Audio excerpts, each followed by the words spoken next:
Ridiculous.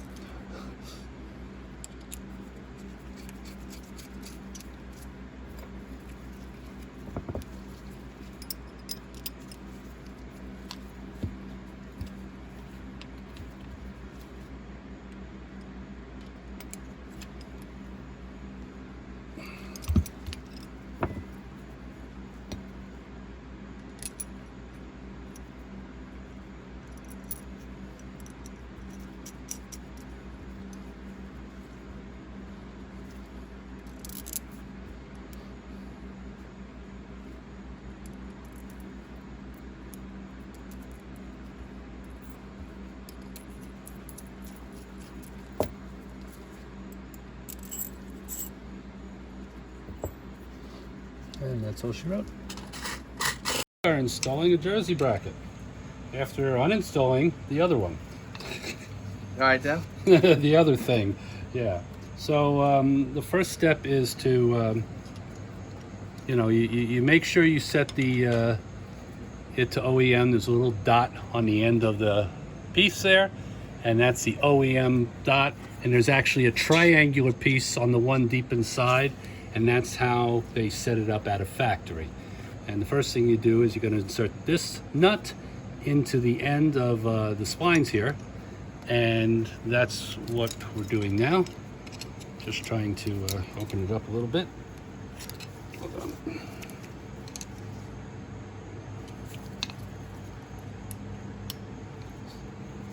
So that gets inserted into there, and then we install that to the OEM, and you can see actually where the dot lines up, very small dot on the face there, and then this nut gets inserted into that opening, and that allows that to move freely. We're not going to tighten that yet. Okay. And now we're looking to make the drill mark. So you'll see, look down this way, you'll see there's a little bit of a nick right in here in this opening. I put the pen in there and wind it up, and that gives us the one side of the crosshair. Okay. And then I put this in. Hold on here. Yep. So we replace the nut because we need a longer bolt here.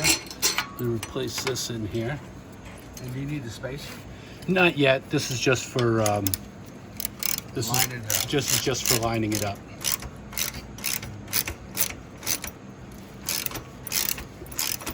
To make the other side of the crosshair for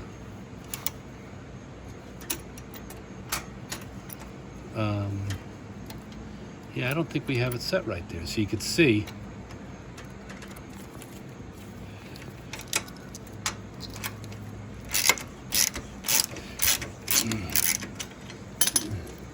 thing to remember is this is a precision installation. It's not just throwing something together and putting it on. That's the difference. So everything has to be done with precision in mind, because once you lock it in and tighten everything down, you never have to touch it again, and you won't ever have to worry about having slop or missing neutral, or more importantly, that seal underneath leaking. So think of it as the same kind of work you would do if you were rebuilding the main case of the motor. Okay. So now here's the slop that we're trying to get rid of. Okay. This is what everybody is talking about. All right. So we drew the first line when we had it free, Right. and this time, There's a notch in there. yes, that shows you the middle. So now we're going to go across, and you can eye it as much as you want. Now that's where the notches are, because I'm feeling up and down. This isn't tightened back here, so that adds looseness. But I'm feeling up and down the physical limits that are being presented with the slop, and I'm getting a sense of where that slop is. Right now I have the crosshairs, and that's where I'm going to drill a hole for the bolt that will mount here.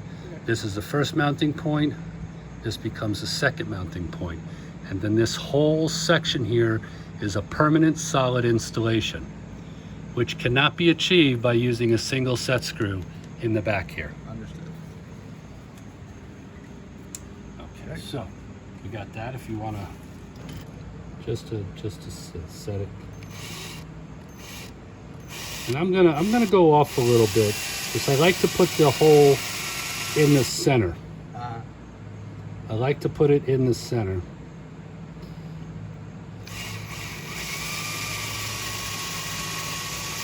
Of the center of the pedal. Yeah, I center got you. of the I pedal. understand. Yeah, I like to do that.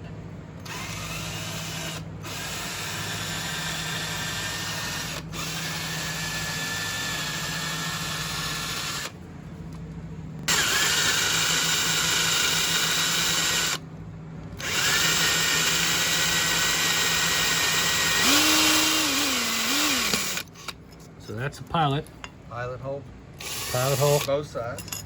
Got it cleaned out. And then Going up a little at a a time. little at a time. I prefer it because it gives me the ability to make sure it's a clean hole with no fringes on the outside. I'm not using a lot of pressure. Let the tool do the work. Let the tool do the work.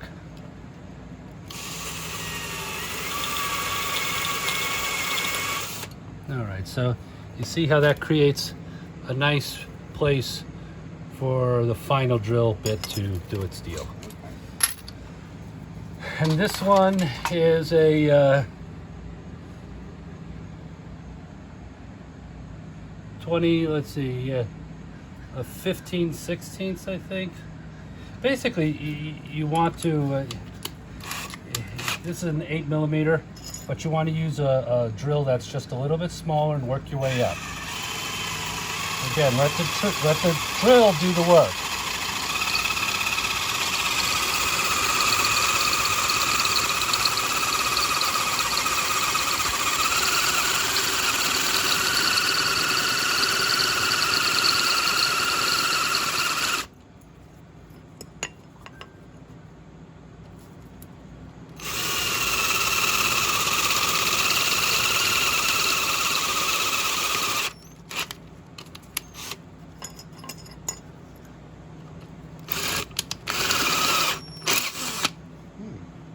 That creates a nice clean cut. Yeah.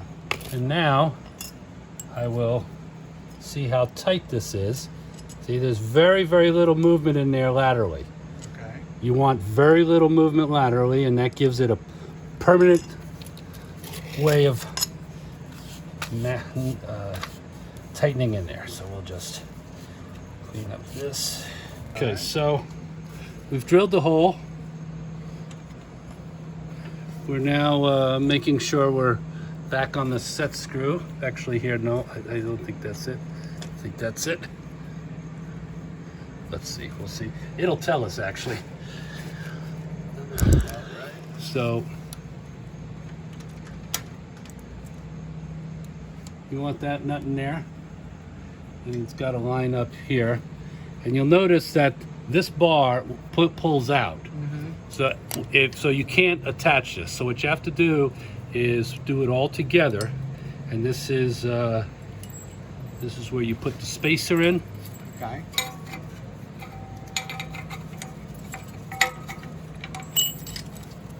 Probably the hardest part of this operation. Yeah, make sure you didn't just get off a ride. It's hot. Oh, right. Yeah. Yeah. Because we were testing the bike, so it's still a little warm. Yeah, so we have the spacer in. And this is the longer bolt to make up for the space being done here. I see.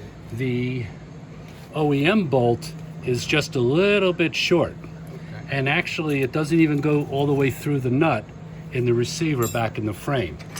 In my opinion, the factory bolt is short anyway without the jersey brackets. Doesn't give it quite enough support. Not enough bite in the teeth. Right. So with this bolt, you get a really strong bite in all the teeth in the back. Gotcha. So now as we're tightening the crash bar bolt up, this slides into place. And you can see we're not yet at the final tightening. Oh, right, because there's still a little gap if I Yeah. go from the top to the bottom. I Yeah, can see, this is where we're putting in this part, Uh-huh. right? It's drawing it together a little bit at a time. Yeah.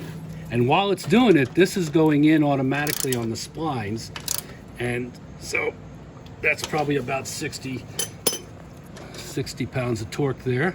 So now here's the slop, here's a solid offset, and we're going to now make the final adjustment. All right. So this is where the next suite of parts come, and I actually put them on the bolt in order that you would use them. Okay. Plus the instructions that you download has an exploded view that shows all of this. So you use the wide spacer, the wide washer, the spacer behind, flat washer, lock washer, and the chrome acorn.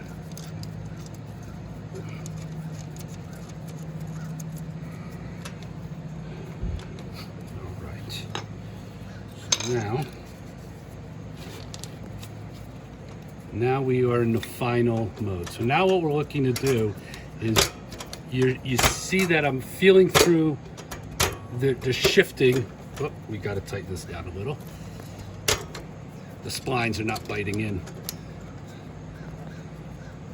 I've got to. Are they still lined up, you think? Yeah. Oh yeah. Yeah. They're lined up. I'm just putting the tightening bolt in, so I can tighten it up. Oh, I see. That's going to give it a little. That's going to firm it up a little bit more. Yeah. Shape. When I was shifting, it was jumping the spline teeth. I got you. So I'm now tightening up. And we reconfirmed that the dots are lined up. Yeah. That everything's lined up good. Yeah, I think that's it. Okay, so we'll do a nice tight. I try and remember what the torque is on this, but it's not a ton.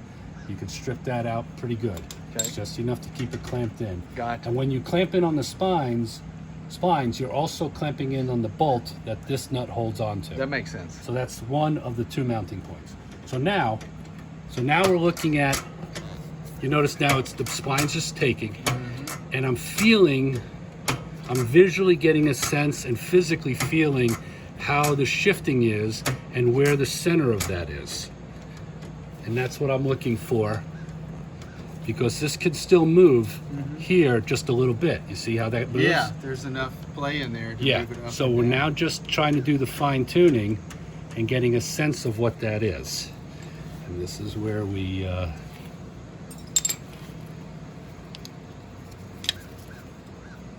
they use the 13 millimeter on the back, and some folks said that the bike doesn't have 13 millimeters. It does, but It does actually on the seat rail. Yep. I found it there Yep. already. but once you put this on, you will never need to take it off. And if you ever need to take it off, it won't be on the road in an emergency. It'll be in the shop when they're rebuilding your engine. So now it's tightened down, and I'm now feeling for, does it center while enacting the full up and down range of, and I believe it does. So now we got that.